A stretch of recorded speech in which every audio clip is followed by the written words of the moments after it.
Welcome back. Yes, we have been down this road before, and the last time it was even more on the line. Well, maybe.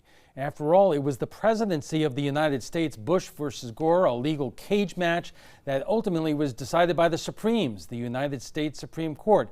Now we have social media and real pieces of work like Matt Gaetz, the Panhandle congressman, hanging out in Broward County, telling every camera he could find Democrats are trying to steal the election they can't win. Great job, Congressman, because it's not good enough that you whip up disdain and division in D.C. You're doing your level best to make a bad situation worse here at home by alleging Democrats are trying to steal an election, even when the Florida Secretary of State and Florida Department of Law Enforcement says there's no evidence of actual fraud. Maybe there's more on the line this time, like faith in the pillars of our democracy and public confidence that we can work through it together. Joining us for more is Sarasota County Commissioner Paul Caragiulo, who had an election go to a recount himself, and former State Representative Keith Fitzgerald. And gentlemen, let me start right there because that is our biggest concern. I can understand why this is politicized and both sides are doing their level best. But Commissioner, are you concerned that the rhetoric that we're hearing, maybe on both sides, is having an impact on the public's trust about the elections themselves? I think ultimately, it's hard to say. You hear these comments that it's more divisive than it ever has been. I don't know that that's absolutely true.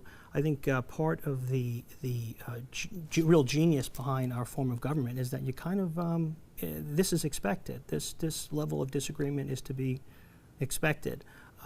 When it gets to the more extreme kind of portion where it kind of turns people off, I think is where I think the risk really is.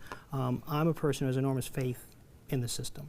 I think that there are winners and there are losers, and as long as you can look at a process and it has been followed the way it should be, people are going to be upset and people are going to be elated, and that's what happens. So I mentioned earlier that there have been some hiccups in both in the actual counting in Broward County, in Palm Beach County. I talked about in Bay County where they had some votes that were faxed in or sent in by email, and even here in Manatee County, they had to start and stop the recount today. Let's listen to the election supervisor, Mike Bennett. Well, hiccup happens when we program the machines, okay? This is the first time any of us have ever done 3 races. It's the first time ever in the history of Florida anybody's ever done 3 races. And in order to do it, when we program the machines, when we hit the button to lay out what was going to be kicked out, we're supposed to kick out overvotes, undervotes, and blank ballots. And we kicked out the blank ballots and we kicked out the overvotes, but we didn't kick out the undervotes. And so we started back over again and rerunning them all. So we not only have the heated rhetoric out there, Keith, but we have situations like that where, things hopefully are coming out just fine in Manatee County, but you hear stories like that. Okay, well first, with respect to what Paul said about the system, you have to remember that we're a republic, and the founders thought that they were dependent upon not just sets of procedures, but responsible people. And it's irresponsible and even seditious for political leaders to be suggesting that the people who come out of a legally conducted election are not duly elected and don't deserve their authority. So everybody really needs to step back from that kind of rhetoric. It's dangerous and it's bad for the country, and we are in a period where there's actually escalating political violence. But this is a complicated procedure, and it's all anticipated in the law. There's a reason why, under the law, there are several days between the election night and the certification, because there are lots of steps.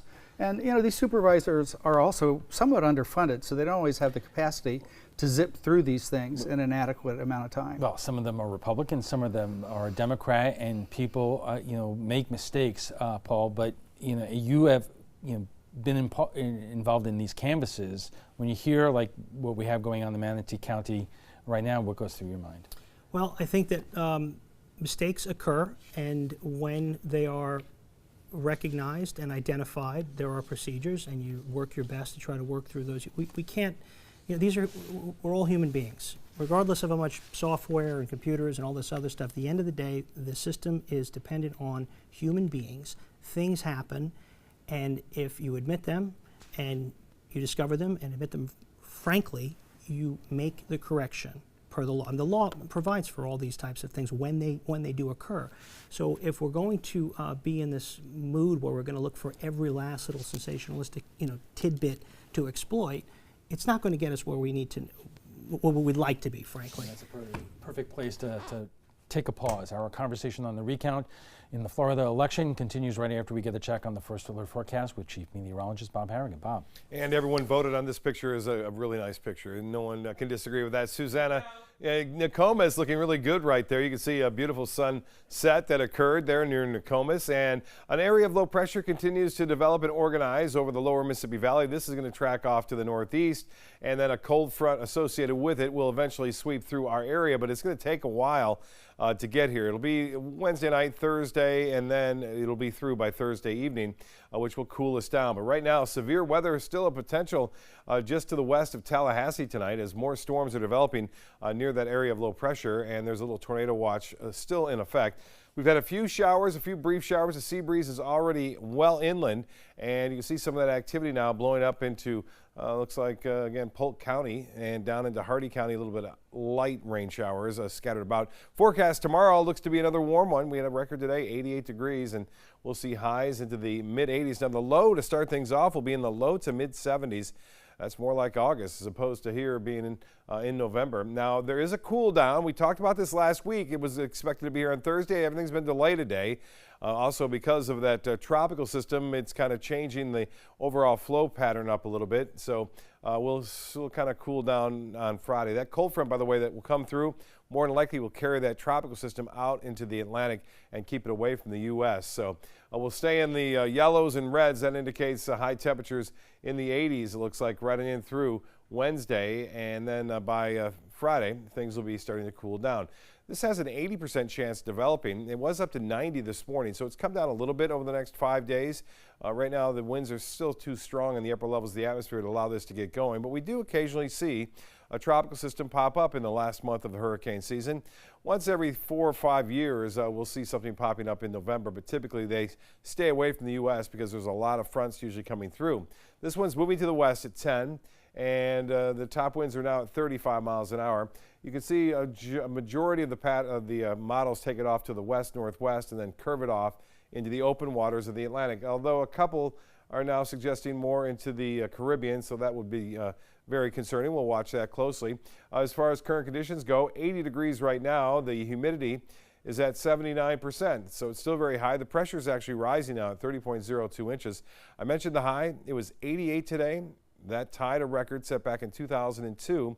This morning's low was in the 70s, and that's well above our average. Our normal high at 80 and our normal low at 60 degrees. That's typically pretty nice. Well, this is now through Thursday. By then, the front will be through our area, and we'll start to see that north wind, and that will cool us down on into Friday morning. Friday looks to be pretty nice, low 70s to mid 70s. And then again on Saturday, pretty much similar. Sunday, maybe a little bit warmer, but still in the 70s, I expect. Temperatures will be quite nice. Looks like right through the weekend, and with that high pressure building in, weekend looks to be pretty nice as well. Already looking forward to the weekend. A light chop on the bays and inland waters. South winds will be at 10 knots, and seas will be right around 2 feet tomorrow. Here's the extended forecast then, near record-breaking tomorrow. And then staying warm on Wednesday, and then Thursday, things start to get back down to normal, high of 79, although we'll see showers and storms around. Cooler weather, as promised, for the weekend. Alan will be back with his guests right after this. Stick around. All hands on deck. What's up? I want to point out 3 tips for using the home computer more safely. Point away. First, stop. Make sure your software is up to date and that you've password protected your computer's login and Wi-Fi connection. Next, think before visiting a site, opening attachments, or clicking on links. Then connect, knowing you're helping make the web safer for you and for everyone. Make Stop, Think, Connect part of your daily online routine.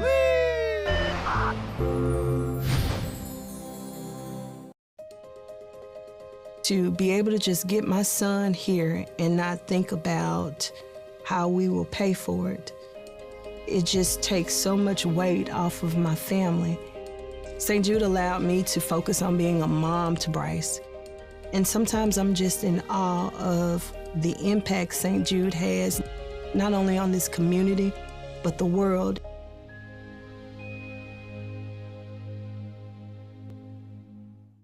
Don't allow your weight to threaten your health or control your future. Excess weight or obesity can cause emotional and physical health risks. But you can take control. The Your Weight Matters campaign offers free resources and tips to help you measure and understand your weight. Take the Your Weight Matters Challenge. The free toolkit prepares you to speak with a healthcare provider about your weight. Your weight does matter. Take the challenge and take control today. Once you get atrial fibrillation, you need to have a very close relationship with your primary doctor. Prevention is the whole ball game here, because once you have a stroke, you can't undo it. A year without stroke is a year that you can enjoy doing the things that you've worked all your life to finally get to do. You took care of yourself. You did what is necessary for you to be around one more year. And then next year, we'll celebrate one more year without a stroke. I'm Deshauna Barber. In 2016, I was proud to win the title of Miss USA. What makes me just as proud is my service in the U.S. military. In the service, a soldier gains skills and learns values like discipline and leadership. That makes them an asset to any business that hires them. If you're an employer, on behalf of Coalition to Salute America's Heroes, remember to hire smart and bet on a vet. Visit saluteheroes.org or call this number to learn more. This is an important message for anyone with Medicare. You may be eligible for an all-in-one Medicare plan that combines hospital, medical, and prescription drug coverage together with extra benefits that may include dental, vision, hearing aids, and much more. Some of these plans have a $0 monthly premium regardless of your income. That's right. For one low plan premium, or in some cases a $0 premium, you may be able to get coverage for your hospital visits, doctor appointments, prescription drugs, routine dental care, eyeglasses and contact lenses, hearing aids, and possibly more. Today may be the first time you've heard about this type of Medicare plan. The advisors at the Medicare.com helpline are licensed insurance agents who will explain more when you call. Call now to see if you qualify. Call the number on your screen now. Call now to see if you qualify for these benefits. You worked hard for your Medicare. Now is the time for your Medicare to work hard for you. Not affiliated with or acting on behalf of any government agency or program. Find out first at 4 with ABC 7 News at 4. Weekdays on ABC 7. You're watching ABC 7 News at 7:30. Welcome back. We are talking about the sequel to the Florida recount. Joining us for more is Sarasota County Commissioner Paul Caragiulo, who had an election go to a recount himself, former State Representative Keith Fitzgerald, and joining us by phone is Dan Maduri of News Talk Florida. And Dan, let me start with you, and welcome to the broadcast. We were just talking that any election is an imperfect process with imperfect people trying to do the best they can, and we all get that it's important to maintain our confidence in the system. But then you have people, either Matt Gaetz, the congressman, or even the president, who, let's take a look at his tweet. The Florida election should be called in favor of Rick Scott and Ron DeSantis in that large numbers of new ballots showed up out of nowhere and many ballots are missing or forged. An honest vote count is no longer possible. Ballots massively infected must go with election night. The president has no evidence that ballots were forged. Does that, in your opinion, undermine public confidence in this election? I mean, absolutely. I mean, public confidence has been undermined in this election, and it's a product of these zero-sum game that these candidates and that these elected officials and campaigns do, in fact, play. Just this basic idea that, whatever it takes to win, they're going to win. And frankly, at this point in time, it's a pivotal point in time in Florida's election process, because we're going on 3 presidents now that were deemed illegitimate by at least half the country. George W. Bush had it stolen from him by his brother, or had it given to him by his brother Jeb Bush of Florida. Barack Obama was a Kenyan-born individual, so half the country didn't believe he was legitimate. Then you've got Trump, who Russian meddling, half the country believed he was legitimate. And now we funneled it down to statewide elections, where we're going to have half of the Florida public not believe that either DeSantis or Gillum is legitimate, or Scott or Nelson are legitimate. And it's just a very terrible place to be right now in politics, and especially here in Florida. What do we do about it, Keith? I mean, he really basically nailed it there. I think we have to ask our public officials to behave a little more responsibly. And by the way, neither Mayor Gillum nor Senator Nelson have said that they would contest the validity of the outcome of this election if we go through the process and make sure that everybody's vote counts to the degree that we're able to do that. So it's not really everybody, it's some people, and we should be willing to name who they are. When President Trump said what he said in his tweet, he's actually demanding that we violate Florida law and the procedures that we have in place that do assure that everyone has the right to vote. That's really what this country's about. You mentioned Senator Nelson. Let's take a look at what he just said. Rick Scott isn't interested in making sure every lawful vote is counted. And the second is that he's using his power as governor to try to undermine the voting process.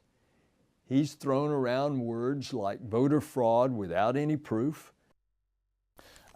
Paul, I guess that's the central issue here, that there's been a lot of discussion of fraud. There's a lot of discussion of things that look one way and turn out to be another. Down in Broward County, somebody found a case that said provisional ballots, and you had all these people explode about, whose ballots are they being shipped in, and it turns out it was like rulers and tape and pens and pencils and no ballots. At the end of the day, those who have skin in the game are going to make statements on both sides. At the end of the day, I'm just waiting to see the outcome. I do think that if we follow the process, we'll get to where we need to be. If at that point there are procedures that need to change in order to provide for a better system, then that's what we need to do. I can't speak intelligently on what's going on in Broward County. I don't know what's going on in Broward County. I think there's a lot of things that look very odd. I'm going to be very honest with you. But I can tell you what goes on in Sarasota County. And in my experience, working as a precinct clerk, being on the canvassing board as a public official,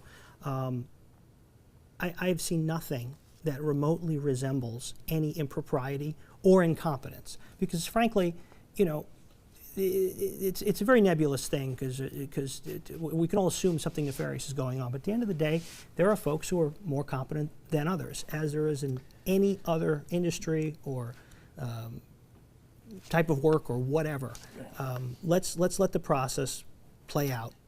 And Dan, I've heard a lot of people say over the past week that, look, it's been 18 years since the 2000 election. If processes needed to be fixed, why is this kind of stuff still happening now? Why haven't we gotten our collective act together in Florida?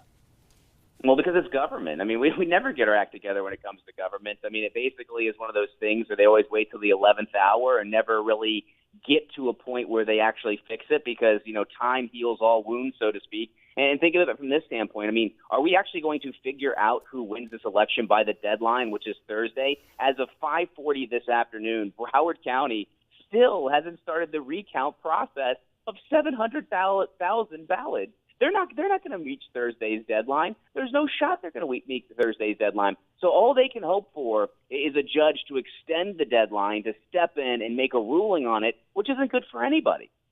And that raises the question, what happens when these deadlines are not met? Do you just stop and that's the result of where it was? I want to get you both gentlemen commenting on something that Mayor Gillum said about the vote count. So if you wonder why the President of the United States, the junior senator of the United States, Mr. Rubio, the sitting governor of the state of Florida are fighting like you know what to stop a vote count, that ought to tell you something. That ought to tell you something. Look, God knows how this thing will end up ultimately, but if you've got confidence, if you've got assuredness that the voters of this state chose you, then you would want every single vote to be counted, every one of them. I get that, Keith, but the distance between DeSantis and Gillum, now, although statistically it's very close, it's still 30,000 votes. I don't know if there's any precedent in U.S. history that the recount would flip something like that. Well, remember, this recount is triggered by virtue of statute. It wasn't requested by any of the candidates. And I'm really with Paul. I think if the procedures are followed as well as they can be, we could end up in a very good place. There is a problem with the law, partly that it doesn't provide enough time to do all the things that need to be done to do those procedures. One last point that's important.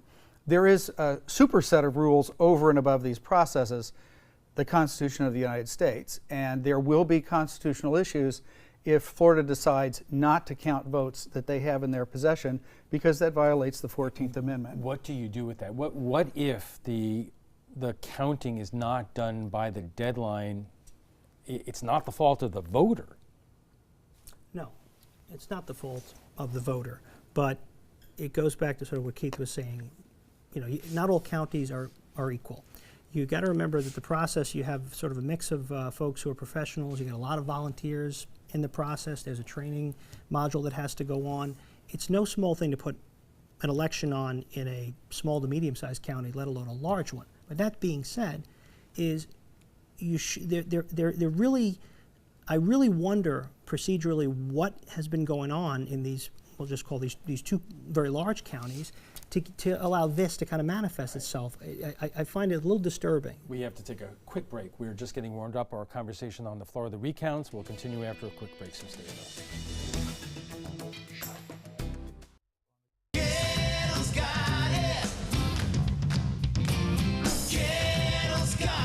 It's year-end clearance time at every Gettle location. Over 3,000 new vehicles, over 1,000 used vehicles on clearance right now at Gettle.com. And Gettle Pre-Owned Certified Plus means buying with peace of mind. Get credit help, fast cash for your car, and year-end clearance prices right now at a Gettle dealership near you. Gettle's got it. At Gettle.com. The following message is brought to you by Mesobook.com. People who have been diagnosed with mesothelioma have many questions. How did I get this disease? What are my treatment options? How will this affect my loved ones? You need answers, which is why we offer a free book written by medical professionals who have treated mesothelioma. Call toll-free at 1-800-777-1366 or go to Mesobook.com. According to a new survey by U.S. News & World Report, 3 of Alabama's top 4 hotels and resorts are part of the Robert Trent Jones Golf Trail Resort Collection. The Grand Hotel Marriott Resort in Point Clear, the Battle House Renaissance Mobile Hotel and Spa, and the Renaissance Birmingham Ross Bridge Golf Resort and Spa. Hey, we didn't invent Southern hospitality, we just offer more of it. Visit rtjgolf.com/resorts to find out more. This is an important message for anyone with Medicare.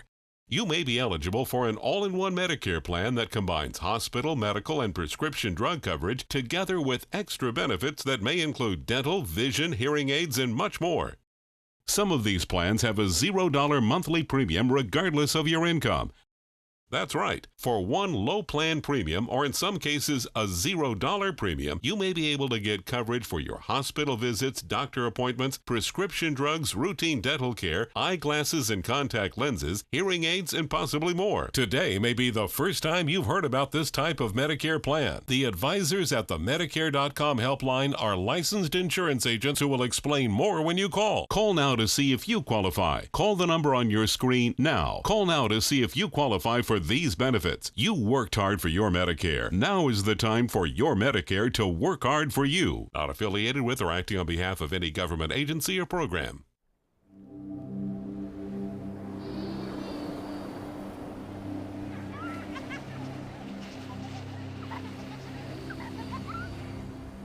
Every time you purchase a fishing license or register your boat, you're helping to preserve our nation's coastlines, lakes, rivers, and streams, protecting memories for generations to come. Learn how your participation in boating and fishing can help the environment at takemefishing.org/conservation.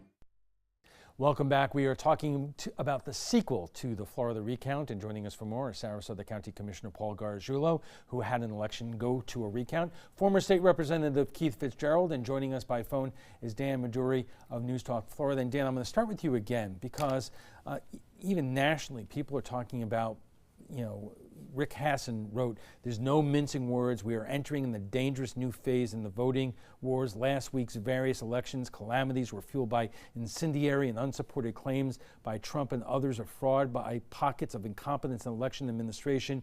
And it goes on to say that, Americans are more and more going to question the outcome of the elections. And where does this end? Where does this stop? I don't know where it stops. I mean, I think that we are getting to a tipping point. We're getting to a point where you see people even getting to arriving at this idea of why should I even vote? I mean, especially now. I mean, in my estimation, the Republicans and Governor Scott, the only thing they can do is back down and let the process to continue. Palm Beach Supervisor of Election Butcher said there's no shot that she meets the recount. As I mentioned earlier, Broward hasn't even started the recount process. They're going to have to extend the deadline. All of the eligible votes should, in fact, be counted, and people should be, everyone who voted on time and properly should, in fact, be counted. So they're going to have to back down. They're going to have to let the process play itself, because we are talking about preserving our democracy at large. And frankly, if anyone leaves this thing thinking that sitting governor and a Senate candidate altered the results or elections or stifled the vote, then why would anyone ever vote again? And it would directly affect the GOP coming out into 2020. And gentlemen, look, let's be realistic here. In the governor's race, the differential is 30,000 votes. As I mentioned earlier, I don't think there's any precedent for a recount to flip that kind of votes. In the Senate race, it's 12,000.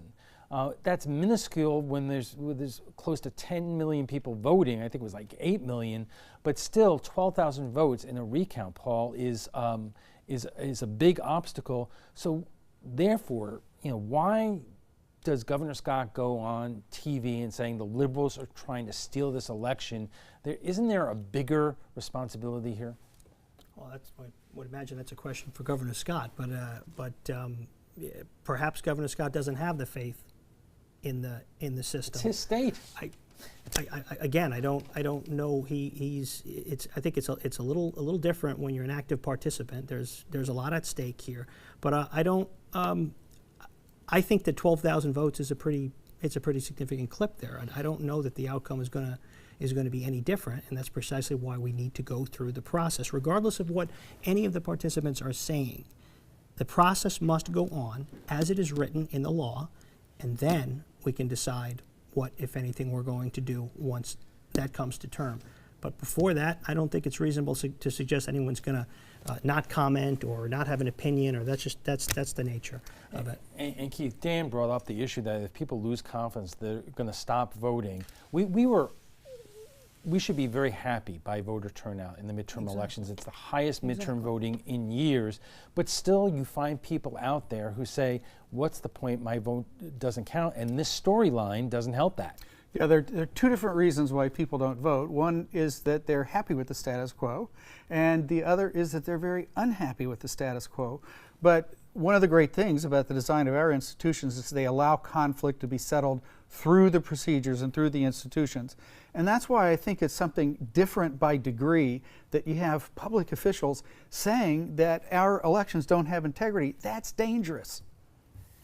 Paul. I couldn't agree more. I mean, I can just, I don't, with all due respect, I don't go by what I see in the media. I try not to, get into that vortex, if you will. I can just tell you from my experience, watching very closely in this community, I have complete confidence in our system. Now, why our system is markedly different, perhaps at a competency level, at a regulation level, whatever you want to say, I have no idea. But I can tell you that at the end of the day, I'm concerned with what goes on in my own backyard, and I'm very confident about what goes on here. All right, we have to take another quick break. We'll be back for final thoughts with our guests in a moment, but right now let's get a final check on our first alert forecast with Chief Meteorologist Bob Harrigan. Bob. Thanks. We're watching the sunset again over Sarasota Bay. We saw this earlier. I didn't want to show you again if you missed it earlier.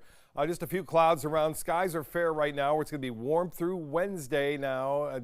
Looks like this cooler air will be delayed by about a day. And then we'll see a good chance for rainfall to move in. That'll be mainly on Thursday, but I think even before that, Wednesday night, there's a good chance for some showers and some storms in advance of the cold front. The cold front really doesn't work through until midday on Thursday, and then we start to cool down as those winds shift mainly to the north. And that will usher in some cooler temperatures for Thursday night, Friday, and into Saturday, and even into Sunday. Things will be pretty mild around town as a result of some drier and cooler air. Just a little sliver still left for the possibility of tornadoes over the panhandle of Florida. It is snowing now near Chicago, South Bend, all the way up into Looks like northeast Indiana near Fort Wayne, and some snow showers as well near St. Louis tonight. That frontal boundary is still well back to the west and north of us. It's going to take its time getting to us. It won't be here, as I mentioned, until Thursday before it gets on through. Now for us, a few spotty showers along the sea breeze front. Some activity starting to flare up there just south of Interstate 4 into Polk County. Not much going on here. As I mentioned, 1 or 2 inland showers not out of the question. So let's look at the low temperatures tomorrow to start things off. They'll be into the low 70s, which is typical for August and September. And then we'll warm up into the mid 80s for highs tomorrow. And then tomorrow night, another warm one expected. So we'll start off on Wednesday, once again in the low 70s up and down the coast. A bit cooler over the panhandle. You'll start to see some of those cooler temperatures on Wednesday moving in there. But unfortunately, we're going to get near record-breaking highs on Wednesday as well.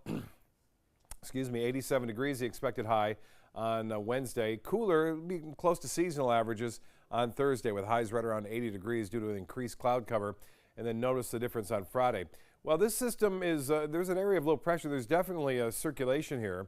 There's not a lot of deep convection developing near it at this point. There's still some shear, and looks like it has a chance, potential, as I mentioned earlier, of developing into a tropical depression or tropical storm. If it does become a storm, the next name up is Patty. That's the next name storm.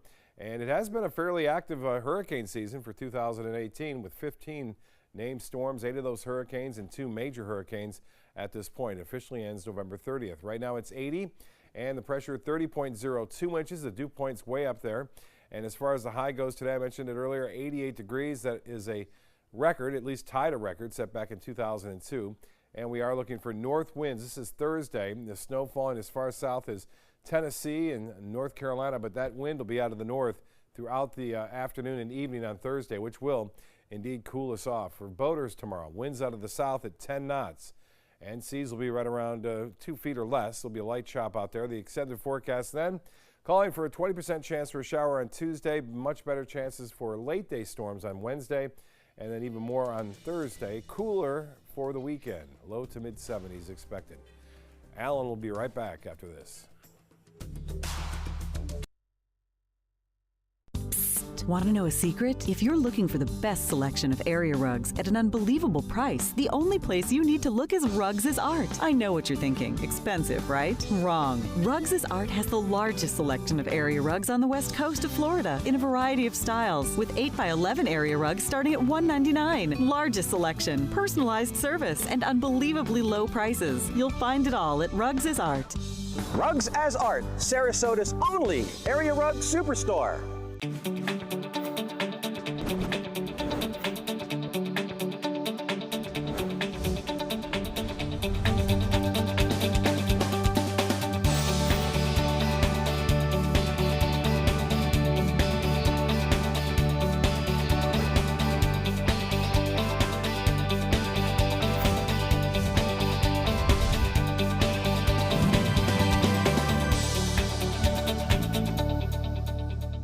Well, Thomas, you've got prediabetes. But with more exercise and a change in diet, it can be reversed. I've tried exercising. It just makes me hungry for bacon. I love bacon, too. And who really likes to exercise? Not me. Me neither. Nobody. So we're good? What? Oh, you still have prediabetes.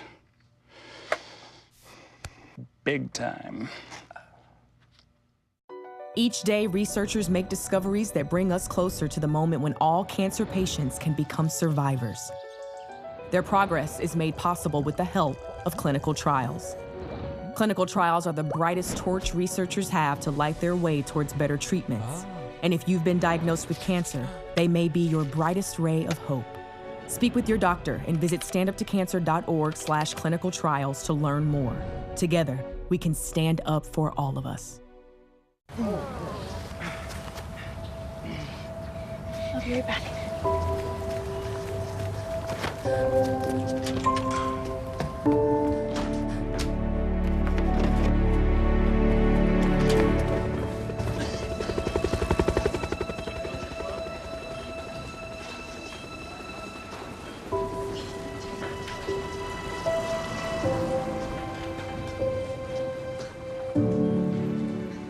Check out My Suncoast Dining on mysuncoast.com, your guide to the foodie lifestyle. ABC 7's own Chef Judy serves up her favorite recipes, cooking tips and trends, dining blogs, step-by-step videos, and Suncoast Restaurant Guide. You'll find it all at mysuncoast.com/dining.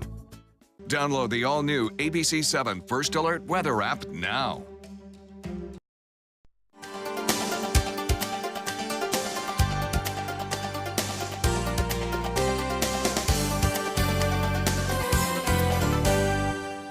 And our guest joining us right now for final thoughts, and I'm going to start with Dan Maduri because, I've heard everything you've said over the last hour, Dan, but what are your listeners saying to you?